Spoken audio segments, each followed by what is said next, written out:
السلام علیکم، میں ہوں doctor Bilal and this is my YouTube channel.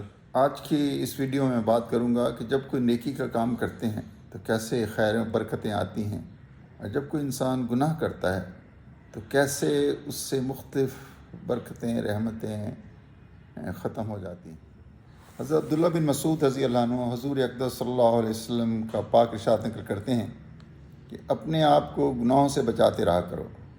آدمی بعض گناہ ایسے کرتا ہے کہ اس کی نحوست سے علم کا ایک حصہ بھول جاتا ہے، یعنی حافظہ خراب ہو جاتا ہے اور پڑھا ہوا بھول جاتا ہے۔ بعض گناہ ایسے ہوتے ہیں جس سے نیکی کی توفیق ختم ہو جاتی ہے۔ بعض گناہ ایسے ہوتے ہیں جس کی وجہ سے اس کی آمدنی جو بالکل اس کے لیے آنے کو تیار ہوتی ہے جاتی رہتی ہے۔ قرآن مجید کی ایک آیت ہے سورۃ شورى کے اندر، اور جو مصیبت تم کو پہنچتی ہے وہ تمہاری اعمال کی بدولت پہنچتی، اور ہر گناہ آپ نہیں پہنچتی بلکہ بہت سے گناہ تو حق تعالیٰ جل شانہ معاف فرما دیتے ہیں۔ اکرم صلی اللہ علیہ وسلم نے ایک دفعہ حضرت علی رضی اللہ تعالیٰ عنہ کو فرمایا، اے علی، جو کچھ بھی تمہیں پہنچے، مرض ہو یا کسی قسم کا عذاب یا دنیا کی اور کوئی مصیبت، وہ اپنے ہی ہاتھوں کی کمائی ہے۔ سورۃ قلم کے اندر ایک باغ کا قصہ ہے۔ ایک باغ میں ایک بزرگ تھے جو اس کی آمدنی کو اپنے خرچ کے علاوہ غریبوں میں تقسیم کر دیتے تھے، لیکن جب ان کے بچوں نے اس میں رکاوٹ ڈالی، جب اس کے انتقال کے بعد وہ صدقہ دیا کرتے تھے وہ نہ دیا، تو ان پہ اس باغ کی مصیبت نازل ہوئی۔ حضرت عبداللہ بن عباس رضی اللہ عنہ فرماتے ہیں کہ ان آیات میں جو واقعہ گزرا ہے وہ حبشہ کے رہنے والے آدمیوں کا ہے۔ ان کے باپ کا ایک بہت بڑا باغ تھا، وہ اس میں سے مانگنے والوں کو بھی دیا کرتا تھا۔ جب اس کا انتقال ہو گیا تو اس کی اولاد کہنے لگی، ابا جان تو بیوقوف تھے، یہ سب کچھ ان لوگوں میں بانٹ دیتے تھے۔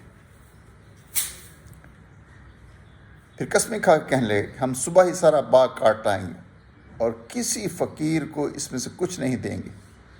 حضرت قتادہ رحمۃ اللہ کہتے ہیں کہ اس باغ کا مالک بڑے میاں کا یہ دستور تھا کہ اس کی پیداوار میں سے اپنا 1 سال کا خرچ رکھ کے باقی سب کا سب اللہ کے راستے میں خرچ کر دیتے تھے۔ ان کی اولاد کو اس طرح سے روکتی تھی، مگر وہ نہ مانتے تھے۔ جب ان کا انتقال ہوا تو ان کی اولاد نے یہ کوشش کی جو اوپر ذکر کی گئی کہ سارے کا سارا روک لیں اور کسی غریب کو کچھ نہ دیں۔ سعید بن جبیر رحمۃ اللہ علیہ کہتے ہیں کہ یہ باغ یمن میں تھا۔ اس جگہ کا نام زروان تھا جو یمن کے مشہور شہر صنعا سے 6 میل تھا۔ ابن جریر رحمۃ اللہ علیہ کہتے ہیں کہ وہ عذاب جو اس باغ پہ مسلط ہوا، جہنم کی گھاٹی سے ایک آگ نکلی جو اس پہ پھر گئی۔ اس سارے قصے اور سارے آج کی ویڈیو کا مقصد یہ ہے کہ انسانوں پہ جو حالات آتے ہیں، مختلف مشکل حالات آتے ہیں، وہ اپنے کیے ہوئے پہ آتے ہیں۔ جیسے حضور اکرم صلی اللہ علیہ وسلم نے کہا کہ اپنے آپ کو گناہوں سے بچاتے رہا کرو، اور پھر حضور اکرم صلی اللہ علیہ وسلم نے یہ آیت پڑھی،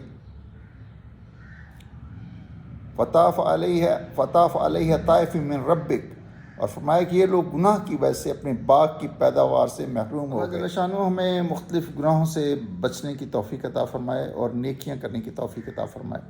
جیسے ہمارے اعمال اوپر جاتے ہیں ویسے ہم پہ حالات آتے ہیں۔ امید ہے آپ کو میری یہ ویڈیو پسند آئی ہوگی۔ اس کو لائک کریں، شیئر کریں، دوسروں تک بھی پہنچائیں، اور میرے چینل کو سبسکرائب کریں۔ جزاک اللہ تعالی۔